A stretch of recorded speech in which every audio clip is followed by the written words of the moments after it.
to show you how I take a feed bag and turn it into a wind fringe. Kind of like a windsock, but spread out for maximum movement in the yard. And my whole purpose is to scare hawks away from my chickens. There's a real problem if you have hawks preying on your chickens. If your chickens are the only things moving around in your yard, that's really attractive to a hawk. I've had some luck, I think, with providing distracting movement of other sorts at various levels in my yard to put off a hawk. If they see movement of other animals like a large dog, people frequently use pie tins on strings, things like that. Any other movement that can be distracting and is not always in the same place, so it changes around. If you've got a hawk that's kind of staking out your property and they see changes from day to day, they're put off by that. And you're less likely, there's no guarantee, but you're less likely to lose your hens to a hawk predation. So one of the things I do, we all who have chickens, we have lots of these feed bags around. And the feed bags are made of this like nice, sturdy, plasticky woven material that's waterproof and, as I said, very sturdy. And as opposed to putting it into landfill, I decided to use these as a source of motion in my yard. A lot of people use these feed bags and they turn them into grocery totes, which I think is wonderful. I'm not terrible crafty. I hate to see them get wasted, and at the same time, I have a need to put things out in my yard to annoy the hawks or just to kind of make them nervous and maybe slow them down a little bit. And so I'm going to show you how to turn a feed bag into a wind fringe. Okay, very simple. Let's get started. Okay, the first thing you'll have to do, typically, as you already know, these are sewn. There's a seam at the bottom of the bag. I've taken mine off of my bags to use them, but you'll have to use a seam ripper or a pair of scissors, or you can just cut it straight off. You're not going to lose that much. So you have to remove the bottom seam, and then you've got a bag that is a open tube, as it were. Okay, then you look around for the place where the bag was heat pressed together. You can see one layer overlapping the other there, and just peel it apart.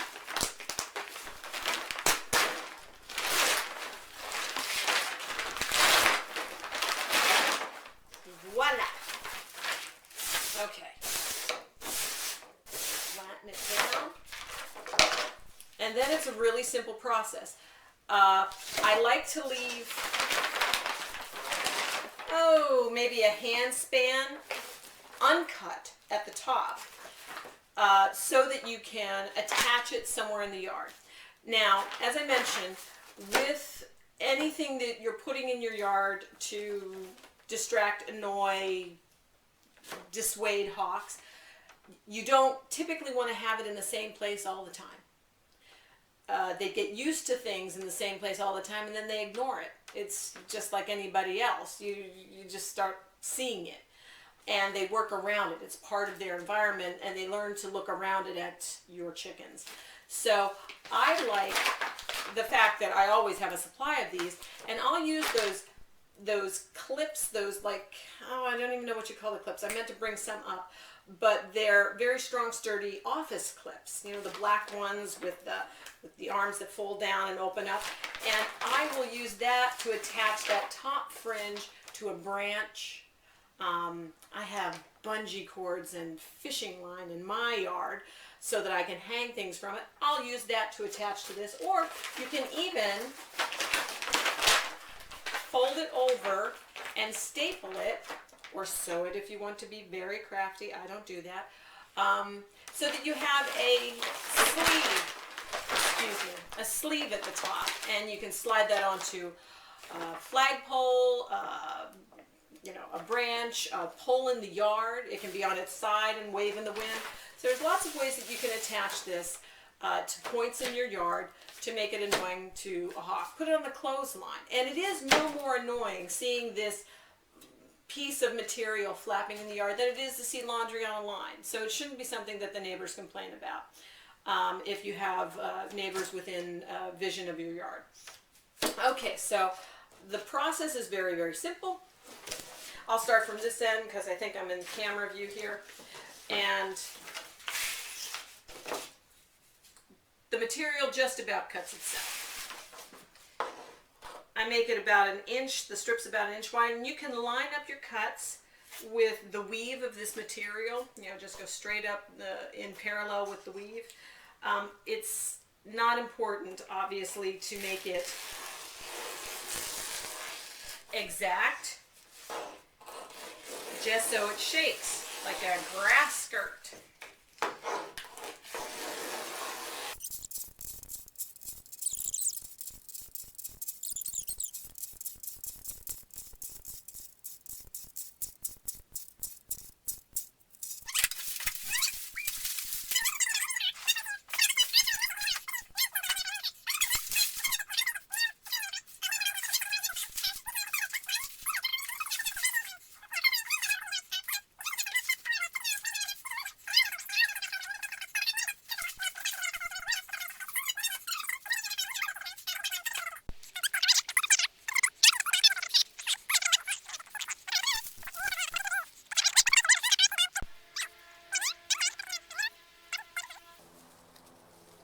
Ebert, I call her BB, anyways.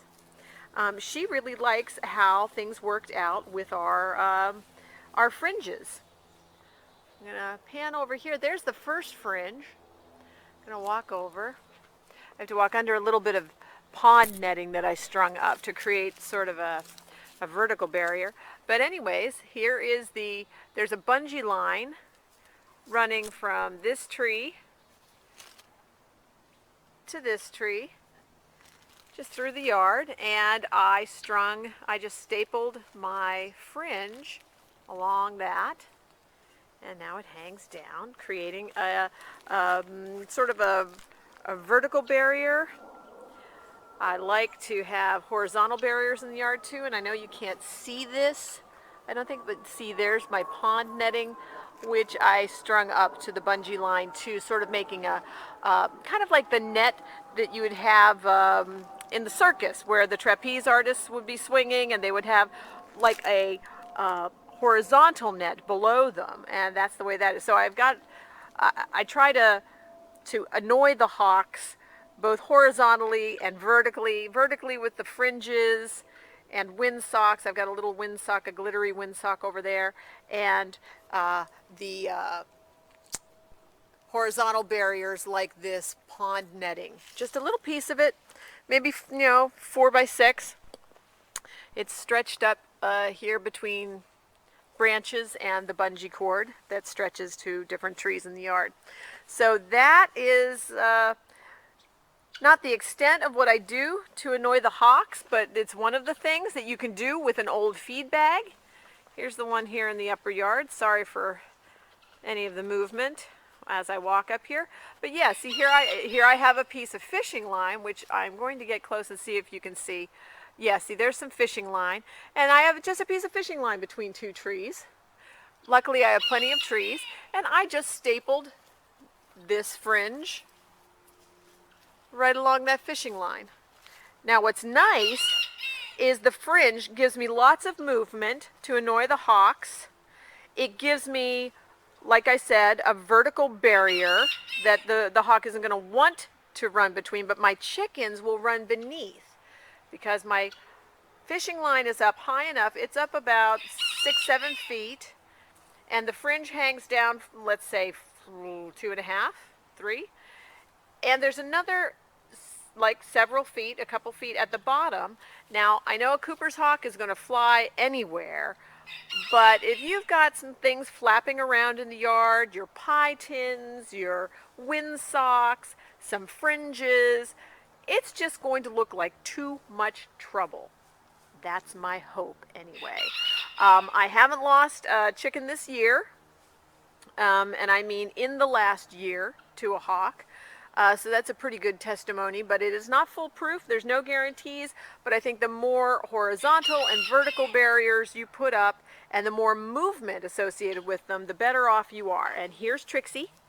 She's the one that takes care of my ground predators. Thank you, Trixie. But I cannot seem to train her to attack hawks or to scare hawks off. And that's probably to the good because some of my chickens take flight, and I think she would just be confused. Okay, which birds do I chase and which birds do I not chase? So we're not going to mess with a good thing. So that's my yard, and those are the fringes. Good luck making your own, and good luck thwarting those hawks. Bye-bye.